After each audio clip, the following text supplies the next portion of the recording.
Jangan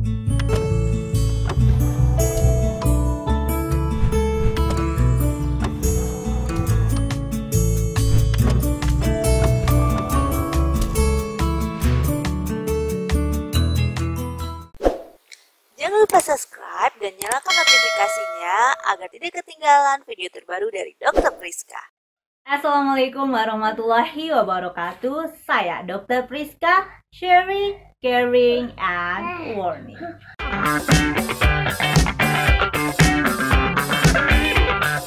Baiklah, pada kesempatan kali ini saya akan sharing tentang perubahan-perubahan apa saja sih yang dialami oleh ibu selama kehamilannya.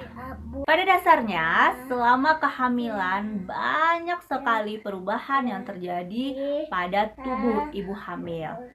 Hampir semua sistem mengalami perubahan. Apa saja sih yang dialami oleh ibu hamil?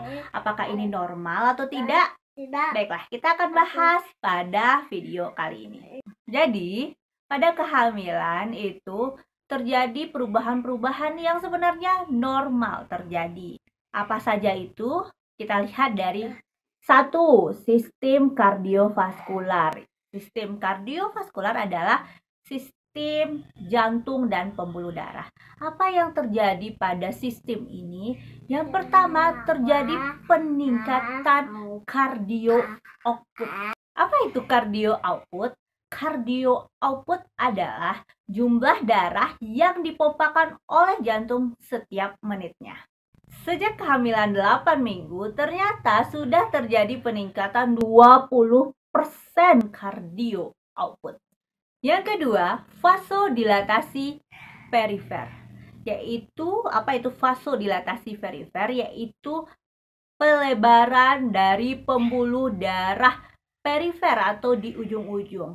Akibatnya apa? Terjadinya penurunan resistensi vaskular, yaitu ketahanan atau resisten dari pembuluh darah akan menurun. Kondisi ini dikompensasi dengan terjadinya kenaikan dari heart rate, yaitu denyut jantung akan semakin tinggi, di mana akan terjadi peningkatan denyut jantung 10-20 kali per menit. Dan yang terakhir, itu terjadi penurunan tekanan darah, khususnya pada trimester pertama dan trimester kedua.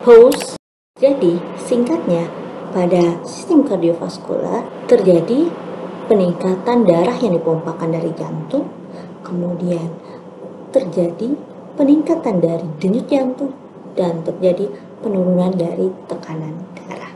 Play. Karena itu ketika kehamilan sudah semakin besar, perut sudah semakin besar, maka disarankan untuk tidur miring, baik ke kiri ataupun ke kanan. Ternyata ketika terjadi perubahan posisi dari miring ke telentang, itu akan terjadi penurunan cardio output sebanyak 25%. Jika cardio output ini menurun, maka aliran darah ke janin pun akan menurun sehingga bisa mempengaruhi pertumbuhan janin. Jika ibu-ibu tetap ingin tidur telentang walaupun tidak disarankan, maka sebaiknya panggul atau pinggulnya diputar atau dimiringkan sehingga aliran darah diharapkan bisa tetap lancar. Yang kedua adalah sistem respirasi atau sistem pernafasan. Maka yang paling sering dirasakan yaitu adalah nafas menjadi lebih pendek atau terasa sesak. Kemudian ternyata terjadi peningkatan volume tidal. Apa itu volume tidal? Yaitu sisa udara yang tinggal di paru-paru setelah kita mengeluarkan nafas. Hal ini diakibatkan oleh terjadinya peningkatan tekanan intraabdomen, yaitu terjadinya peningkatan tekanan pada perut. Kenapa? Karena perut sudah semakin besar, rahim sudah semakin besar dan mengisi hampir semua rongga perut sehingga menekan daerah dada. Singkatnya, sisa udara yang tinggal di dalam paru menjadi meningkat dan nafas menjadi sesak dan pendek-pendek. Play. Yang ketiga, hormonal. Seperti yang kita ketahui, ada terjadi peningkatan hormon pada saat kehamilan, yaitu hormon HCG. Inilah hormon yang kita periksa ketika melakukan tes. Hormon HCG ini akan meningkat sampai bulan kedua kehamilan. Setelah bulan ketiga kehamilan, maka hormon ini akan menurun. Peningkatan hormon HCG inilah yang menyebabkan ibu hamil menjadi mual atau dikenal dengan morning sickness. Dan setelah bulan ketiga memasuki bulan keempat, kelima, rasa mual akan menurun. Hormon lainnya yaitu hormon estrogen dan progesteron. Ini membantu persiapan untuk melahirkan dan memberikan tanda-tanda awal kehamilan seperti nyeri pada payudara, puting payudara yang semakin menghitam, terbentuknya linea medialis yaitu garis hitam yang dari pusar ke bawah, lendir yang serviks yang semakin banyak, dan lainnya. Kadang juga memberikan mood tersendiri pada ibu hamil atau moody. Host, singkatnya, muncul perasaan mual karena terjadinya peningkatan hormon HCG. Rasa nyeri pada payudara, puting menghitam, terbentuknya linea medialis, terjadinya peningkatan lendir serviks, dan terjadinya mood swing akibat peningkatan hormon estrogen dan progesteron. Play. Kemudian pada sistem hematologi yaitu sistem darah, di mana terjadi peningkatan volume plasma. Volume plasma ini akan meningkat sehingga memberikan seolah-olah menjadi anemia relatif. Jadi cairan dalam tubuh meningkat sehingga sel darah merah seolah-olah menjadi rendah dan HB ibu hamil menjadi rendah dari normal. Karena itu, secara normal HB wanita itu 12 sampai 14 gram persen. Pada ibu hamil 10 gram persen itu masih dianggap normal. Kemudian sistem muskuloskeletal, yaitu muskulo itu otot, skeletal itu tulang. Apa yang terjadi perubahan pada sistem ini? Jelas, yang pertama terjadi pembesaran otot uterus, yaitu otot rahim. Kemudian terjadi peningkatan BMI, Body Mass Index, sekitar 10-15 kilo. Kemudian stretch mark, yaitu tanda pada kulit. Ini diakibatkan karena elastisitas kulit yang menurun yang disebabkan oleh pertumbuhan atau pertambahan besar perut yang sangat cepat. Lalu low back pain, nyeri punggung atau pinggang ketika kehamilan sudah semakin besar. Ini adalah kondisi di mana tubuh mengkompensasi agar kita masih bisa tetap berdiri seimbang, sehingga ibu hamil lebih cenderung lordosis, punggungnya agak melengkung. Kemudian juga sering kram otot, biasanya sering terasa di daerah betis, apalagi jika ibu hamil melakukan gerakan yang tiba-tiba. Maka kram otot sering terjadi apalagi ketika kehamilannya sudah memasuki trimester kedua ataupun ketiga.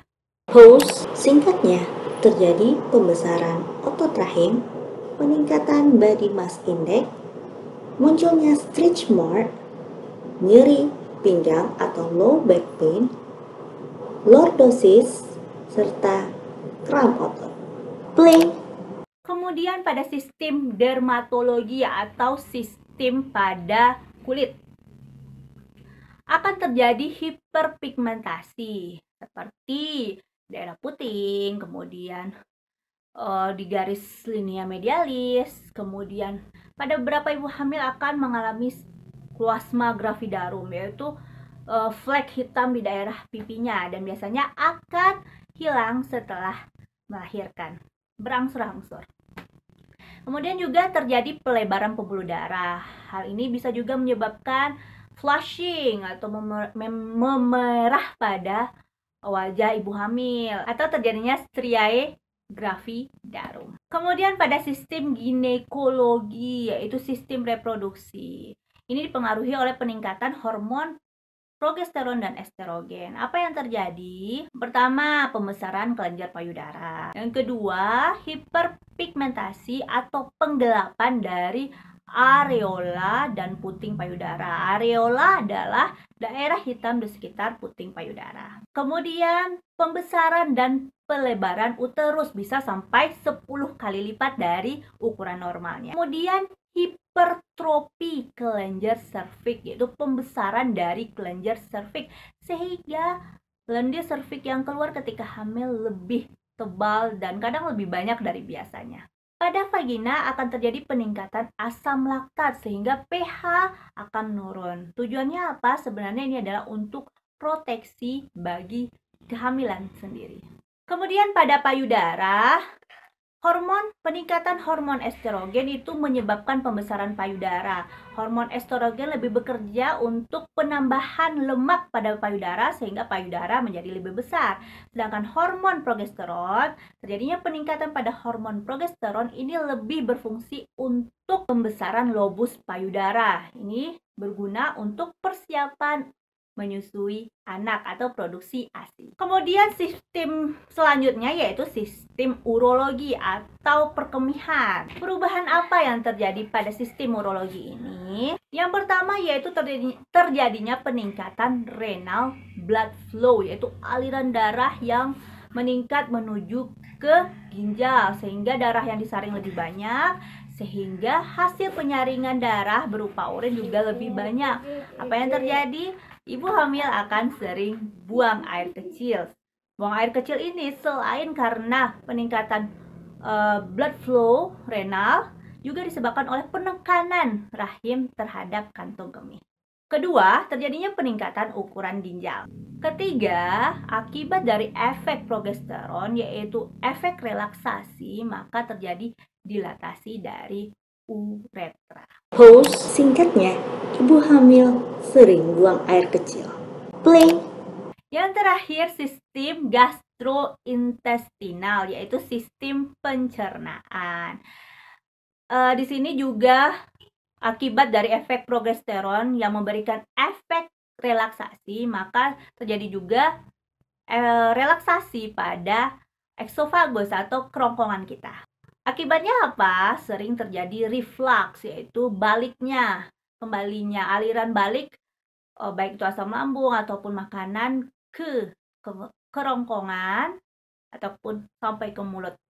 Kemudian terjadinya peningkatan tekanan intraabdominal akibat rahim yang semakin besar sehingga menekan organ-organ di sekitarnya. Ini juga mengakibatkan penyesakan ke daerah lambung yang memperberat terjadinya reflux ataupun menekan usus, baik usus besar ataupun usus kecil ataupun rektum, sehingga mengakibatkan sulit untuk buang air besar dan bisa mengakibatkan hemoroid pada ibu hamil atau wasir. Karena itu sering ibu hamil mengalami wasir pertama kali ketika hamil pertamanya. Selanjutnya yang terakhir masih efek dari progesteron, yaitu terjadinya konstipasi. Kenapa? Karena progesteron merelaksasi saluran cerna sehingga saluran cerna menjadi rileks dan sulit untuk BAB. Pause singkatnya, terjadi aliran balik dari asam lambung, sulit buang air besar, dan bisa terjadi